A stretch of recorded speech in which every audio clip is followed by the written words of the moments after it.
Good morning, everybody. Welcome to the Stitchin Post and Knitting with Nancy. I'm Nancy.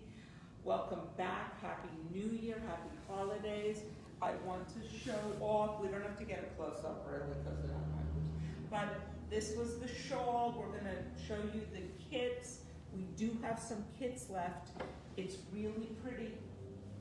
But I want to jump right into our knit along. And thank you for those who have already started. Some of you have reached out to me. We are starting a knit along today, and I picked 3 patterns from Church Mouse. So Val's going to show you what 3. We have the go-to cardigan, the quintessential cardigan, and the library vest. I have chosen for myself to do the library vest because I don't necessarily wear a lot of wool sweaters, and I'm using wool. So I like the idea of the vest. Why did I pick these 3 patterns? Well, they all have some different techniques that I wanted to go over. It's an easy sweater pattern. This is not difficult, and I chose it. All 3 take DK weight yarn. And today I'm going to walk around the store with Val. We're going to show you our DK weight yarn, but we're going to go over, for instance, what I'm using, which is Shabui, and I'm using a light fingering and a lace to bump up to make my DK weight. So I wanted to talk a little today about yarn substitution. In the pattern, and pretty quickly after you do your cast on and ribbing, we're going to do short rows. And they use a different technique called clip and turn. Short rows. And I'm going to teach that next week.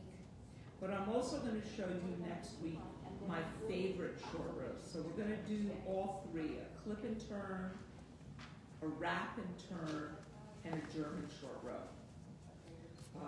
For all 3 of these patterns, they use short rows on the back and the front. And the reason why is they want it to dip so it hangs nice. Have you ever put a sweater on and it rides up on your backside because it's not long enough and you keep like yanking it down because you want it to go further? Well, that's why they're putting short rows. Think of short rows as darts. It's a way to dip the back and not change your stitch count. They're really easy. Now, I had someone write to me, or to the store, I should say, and ask about my needle case because I mentioned what my case is packed. And so I wanted to show you, and this is why I love these needles, and all of my Chagu needles are our Chagu, they're not mine really. And the bamboos are now up online. Yay, we got them all up. But I keep all my needles here. These are my cords. You can see it's packed. I keep many, many extra cords, extra needles that don't fit in the case, extra everything.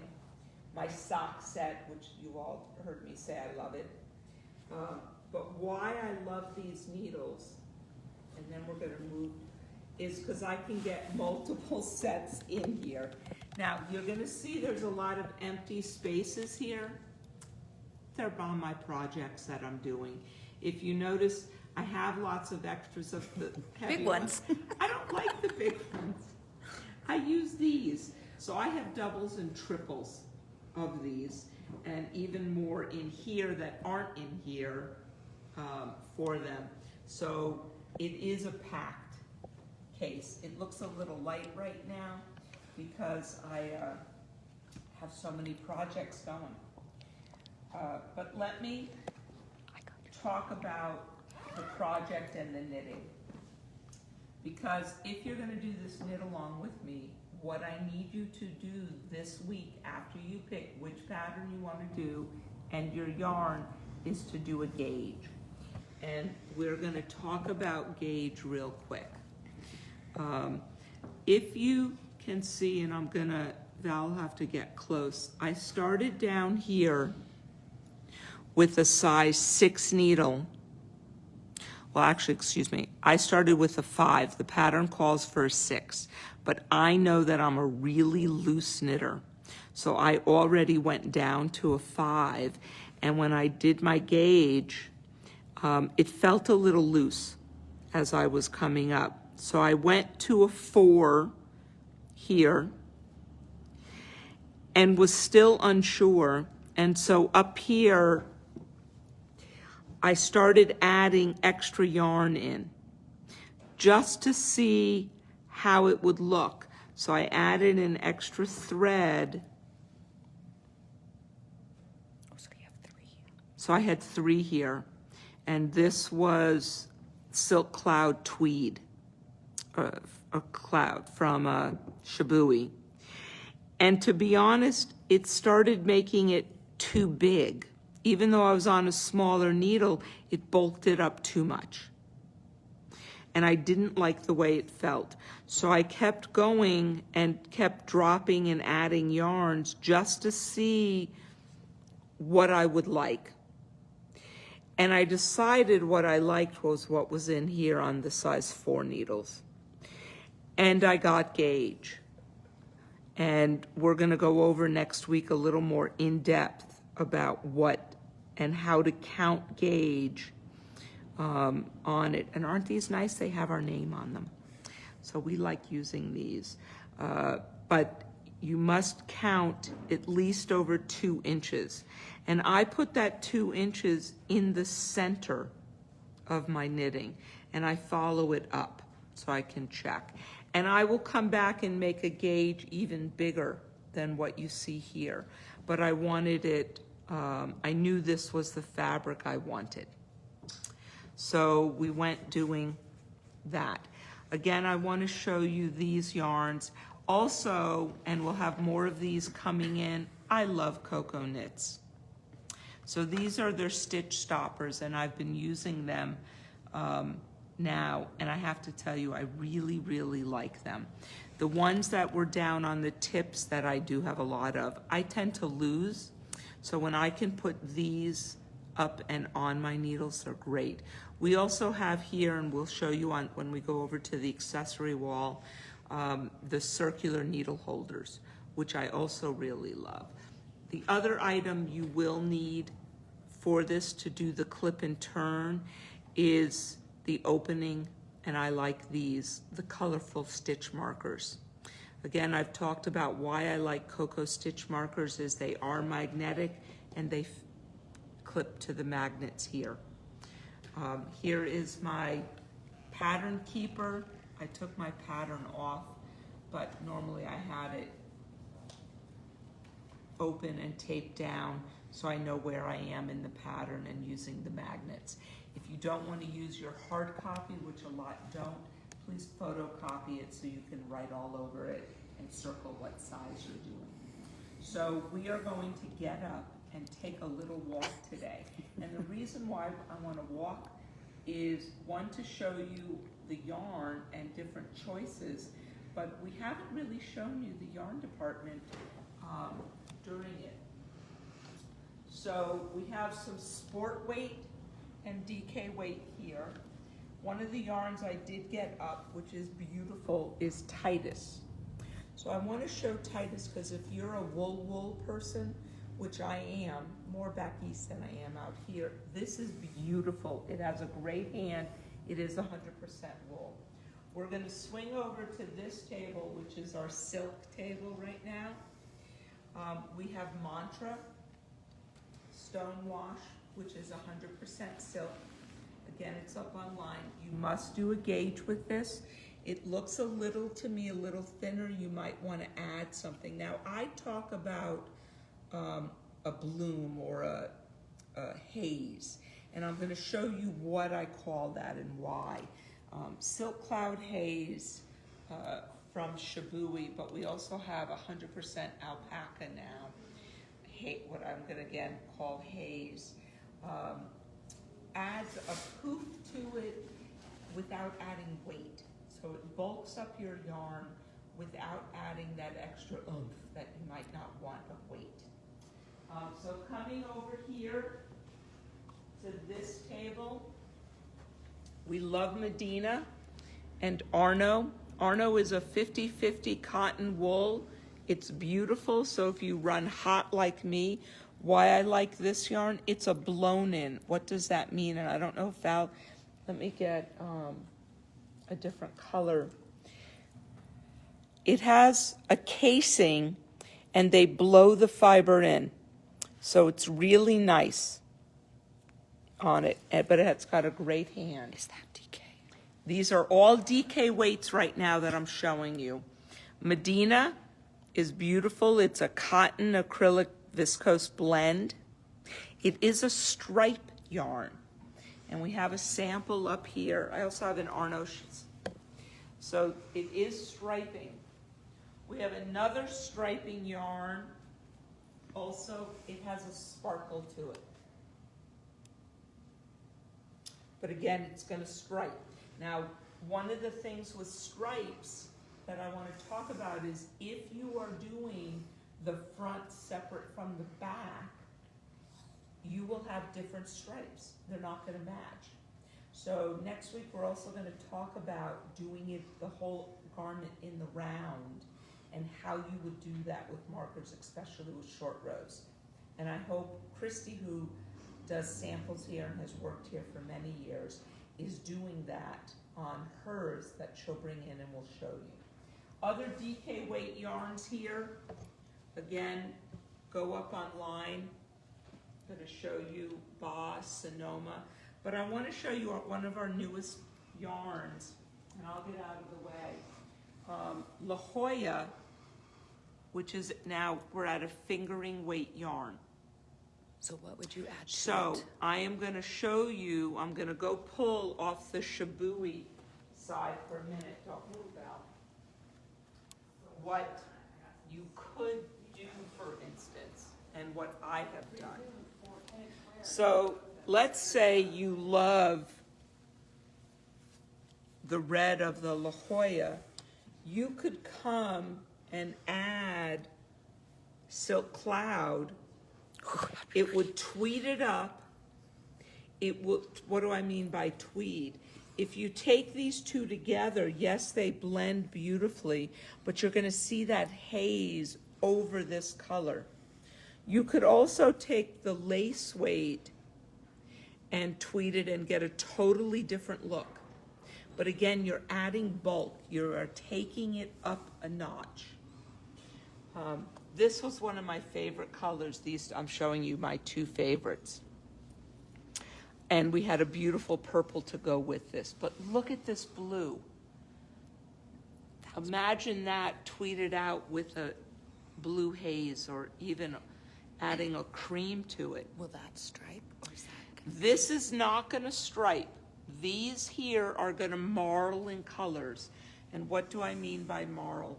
And I'm not sure we can get close enough if she can get up to, that is Ba yarn. It's a different, it's New York, but can you see how that gray doesn't stripe? It's specks of colors and it kind of marls.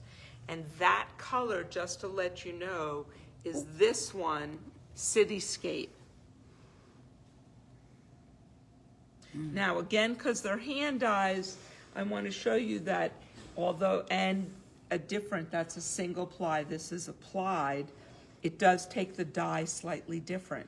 Thus you see differently.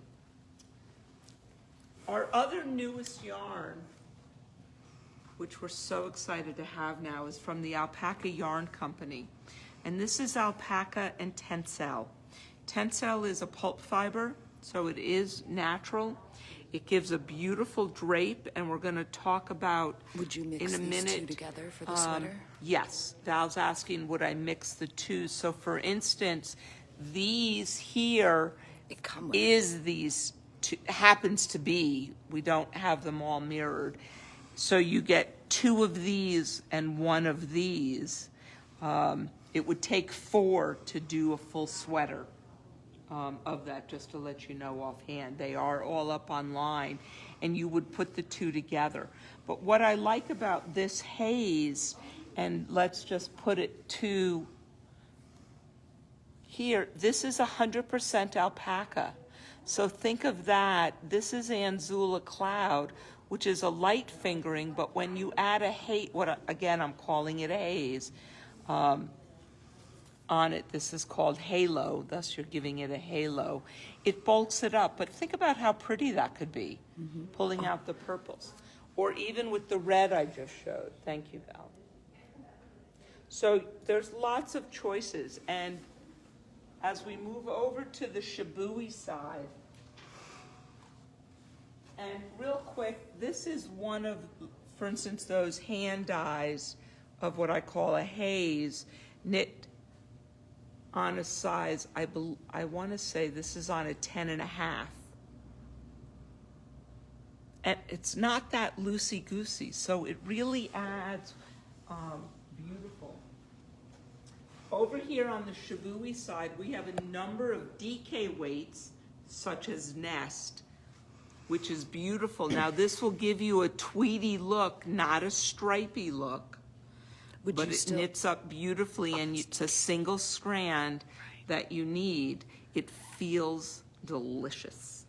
We also have, let's pull one of my favorite colors, Echo, which also knits to a DK weight. But if you're like me and an extremely loose knitter, you might have to add something to this. But that's where Seema comes in.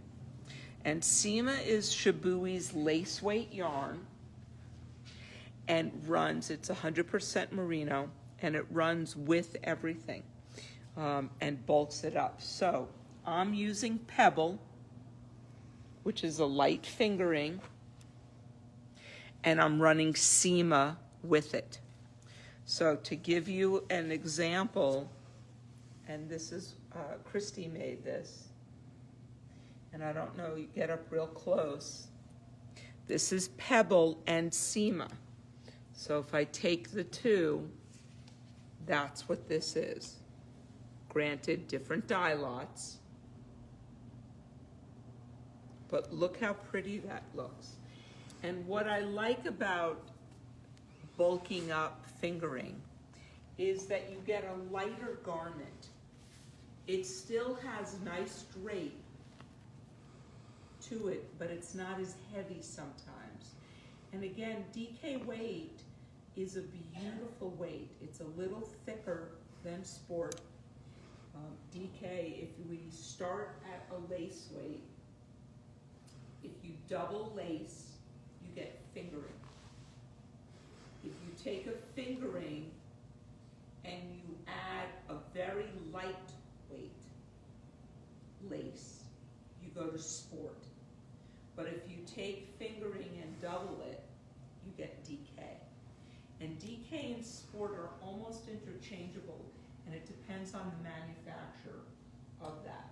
So where I'm taking a light fingering and a lace, I am getting gauge for DK by changing my needle size, and because I like the fabric and the drape of it, I chose to use it. So yarn substitution isn't a hard thing to do, but think about what you want at your end product. How do you want to feel in the sweater? Because you don't have to use it. The pattern, and I'm just going to pull the pattern off.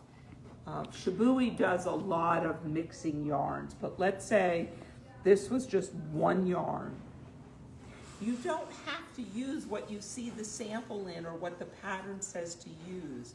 And that's kind of what I really wanted to go over today with picking these 3 patterns, and I know I'm going a little longer today, but it's important to know that you can substitute yarn and what you like in the pattern you want to make and wear. And that's what this knit along is going to be on, as well as some techniques. So I hope you'll join me. I hope you had fun looking at our wall of color. But we didn't get to all our needles. So as Val sweeps over our color, I love Shibui's colors. And I didn't talk about their Silk Cloud Tweed, which was one of Shibui's new yarns last year. But it is beautiful. I'm just a lover of Pebble and Cloud. But we have needles, we have our needle sets, we have more coming in if we don't have your size today. They're all up online. Give me a call if you need anything. And please join us for the knit along. It's really gonna be fun. It'll run for 5 weeks. And I'll see you next week. Have a great day and stay well. Bye.